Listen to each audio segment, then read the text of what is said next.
My dear friends, आज का class बौद्ध धर्म के बारे में होगा, जिसमें हम लोग बुद्ध भगवान के बारे में हम लोग पढ़ेंगे, जानेंगे, समझेंगे।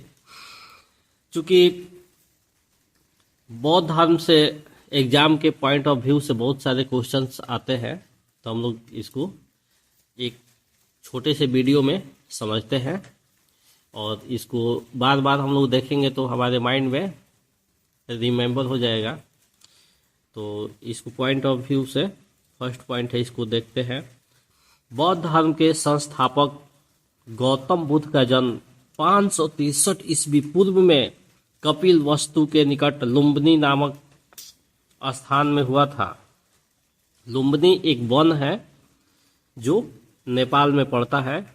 वहीं पर बुद्ध यानी गौतम बुद्ध का जन्म हुआ था। इनके बचपन का नाम सिद्धार्थ था। गौतम बुद्ध के बचपन का नाम सिद्धार्थ था। इनके पिता सुद्योधन शाक्य गण के प्रधान थे और माता माया देवी कोलीय गणराज्य की कन्या थी। इनके पिता का नाम सुद्योधन था, जो शाक्य गण के उस समय प्रधान थे, और माता का नाम माया देवी था, जो कोलीय गणराज्य की एक कन्या थी। गौतम बुद्ध का विवाह 16 वर्ष की अवस्था में यशोधरा के साथ हुआ। इनके पुत्र का नाम राहुल था। गौतम बुद्ध का विवाह 16 वर्ष की अवस्था में हुआ यशोधरा के साथ। यानी गौतम बुद्ध के पत्नी का नाम क्या था? यशोधरा था। और इनका एक पुत्र हुआ था जिसका नाम राहुल था। सांसारिक दुखों से व्यथित होकर सिद्धार्थ ने 29 वर्ष की अवस्था में गृह त्याग दिए। इसे बौद्ध धर्म में महाभिनिष्क्रमण कहा जाता है। संसार में देखे बहुत सारा दुख है। इस दुख को देखकर 29 वर्ष की अवस्था में अपने घर को छोड़ दिए, गृह को त्याग दिए, और इस गृह त्याग के बाद जो एक क्रिया हुई उसको महानिष्क्रमण कहा जाता है। प्रश्न आता है कि भगवान बुद्ध जब गृह को त्याग दिए उसको हम लोग क्या बोलते हैं? चूंकि गौतम बुद्ध यानी सिद्धार्थ दुनिया से परिचित नहीं थे। ये एक राजा के लड़के थे और राजसी ठाट बाट में इनको रखा जाता था। ये महल से बाहर कभी नहीं निकलते थे। इनकी हर इच्छाएं बाहरी दुनिया को यहीं पर बनाई गई थी और इस तरह रखा गया था कि इनको कोई दुख नजर ना आए। लेकिन 29 वर्ष की अवस्था में अचानक इन्होंने निर्णय लिया कि हम बाहर देखेंगे दुनिया कैसी होती है। जब ये बाहर निकले तो बहुत सारी चीज़ें इनको दिखाई दी। एक बूढ़ा व्यक्ति दिखाई दिया, पेड़ के सूखे पत्ते दिखाई दिए, साधु संत महात्मा दिखाई दिए। ये देखकर इनके मन में वैराग्य उत्पन्न हुआ और ये सोचे आदमी बूढ़ा क्यों होता है। चूंकि इसके पहले वे बूढ़े व्यक्ति को देखे नहीं थे, सिर्फ हरे पत्ते को देखे थे, खिले फूल को देखे थे, मुरझाए फूल को देखे, तो पता किए कि ये क्यों ऐसा होता है। तब इनको पता चला कि प्रत्येक जीव का एक ऐसा चरण आता है, बचपन होता है, युवा होता है, बुढ़ापा होता है और अंत समय में वो इस पृथ्वी को छोड़कर चला जाता है। इसी वैराग्य की मानसिकता उनके मन में आई और वो गृह को त्याग दिए और इस गृह त्याग को महाभिनिष्क्रमण कहा गया। सिद्धार्थ बिना अन्न जल ग्रहण किए 6 वर्ष की कठिन तपस्या के बाद 35 वर्ष की आयु में निरंजना नदी के किनारे पीपल वृक्ष के नीचे ज्ञान प्राप्त हुआ। सिद्धार्थ को 6 वर्ष तक लगातार कठिन तपस्या किए, बिना अन्न जल ग्रहण किए, और निरंजना नदी, जो इस समय फाल्गु नदी के नाम से हम जानते हैं, उसके किनारे पीपल वृक्ष के नीचे उन्हें ज्ञान की प्राप्ति हुई। ज्ञान प्राप्ति के बाद सिद्धार्थ बुद्ध, और वह स्थान बोध गया के नाम से जाना गया। जब सिद्धार्थ को ज्ञान प्राप्त हो गया तो उन्हें महात्मा बुद्ध के नाम से जाना गया, और वह स्थान बोध गया कहलाया, जो इस समय हम लोग बोध गया के नाम से जानते हैं। महात्मा बुद्ध अपना पहला उपदेश सारनाथ में दिए, जिसे बौद्ध धर्म में धर्म चक्र प्रवर्तन के नाम से हम लोग जानते हैं। बुद्ध अपना सर्वाधिक उपदेश कौशल की राजधानी श्रावस्ती में दिए, जिसकी भाषा पाली था।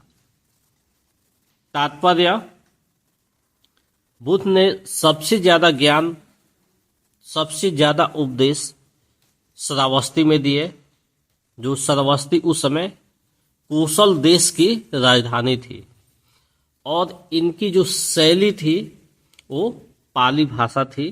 पाली भाषा में ये अपना ज्ञान दिए थे। बुद्ध की मृत्यु 80 वर्ष की अवस्था में 483 ईस्वी पूर्व कुशीनगर में उनके शिष्य चुंद द्वारा अर्पित भोजन के बाद हुई। दुर्भाग्य ऐसा हुआ, महात्मा बुद्ध को चुंद के द्वारा भोजन दिया गया, और वो जब खाना खाए उसके बाद से उनकी मृत्यु हो गई। इसे बौद्ध धर्म में महापरिनिर्वाण कहा जाता है। जब महात्मा बुद्ध की मृत्यु हुई, इस घटना को महापरिनिर्वाण कहा जाता है। बौद्ध धर्म के त्रिरत्न है बुद्ध, धम्म एवं संघ। भगवान बुद्ध ने त्रिरत्न दिए, 3 विचार दिए, बुद्ध, धम्म एवं संघ। बौद्ध धर्म का सबसे पवित्र त्योहार वैशाख पूर्णिमा है, जिसे बुद्ध पूर्णिमा के नाम से जाना जाता है। बौद्ध धर्म का सबसे पवित्र जो पर्व है, त्योहार है, वो क्या है? वैशाख पूर्णिमा है, जिसे बुद्ध धर्म के बुद्ध पूर्णिमा के नाम से इस समय हम लोग जानते हैं। बुद्ध ने निर्वाण प्राप्त के 10 शीलों पर बल दिए हैं, अर्थात बुद्ध ने मुक्ति प्राप्ति के 10 चरित्र को, गुणों को बताए हैं कि यदि आप इस प्रकार करते हैं तो आप इस दुनिया के बंधन से मुक्त हो सकते हैं। फर्स्ट है अहिंसा, हमें हिंसा नहीं करनी चाहिए। दूसरा सत्य वचन, हमें सदा सत्य बोलना चाहिए। तीसरा है अस्तेय, चोरी नहीं करनी चाहिए। अस्तेय का तात्पर्य है चोरी से।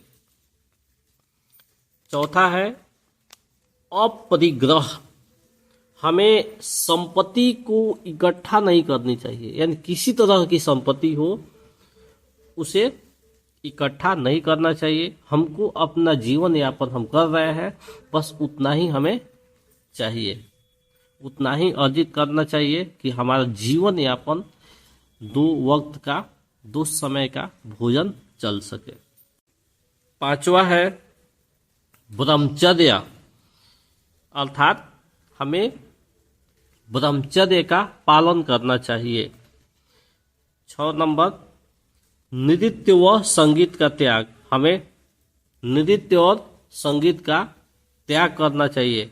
आजकल के परिवेश में हम देख रहे हैं लोग तनिक तनिक बात पर नाचने लगते हैं, गाने लगते हैं, उछलने लगते हैं, कूदने लगते हैं, लेकिन महात्मा बुद्ध कहते हैं कि नहीं, ये गलत बात है, ऐसा नहीं करना चाहिए। 7वां है सुगंधित पदार्थों का त्याग, जितने सुगंधित खुशबूदार पदार्थ है उनका हमें परित्याग करना चाहिए। असमय भोजन का त्याग, हमको असमय भोजन नहीं करना चाहिए, एक फिक्सेड टाइम पर ही भोजन करना चाहिए। कोमल शैया का त्याग, बताते हैं महात्मा बुद्ध कि कोमल जो शैया है, बिछावन है, उसका हमें त्याग करना चाहिए। लेकिन आजकल हम लोग क्या सोचते हैं कि जितना हो सके उतने गद्देदार मोटे बिछावन का हम लोग यूज करें, प्रयोग करें। और अंत में 10 नंबर बताते हैं कामनी कंचन का त्याग। कामनी कंचन का भी हमें त्याग करना चाहिए।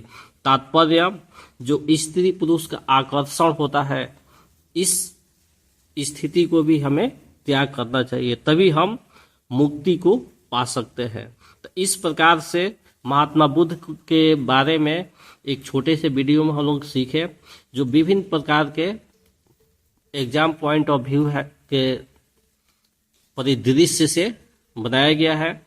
इसको देखिए, पढ़िए, समझिए और अपने फ्रेंड्स में भी शेयर कीजिए।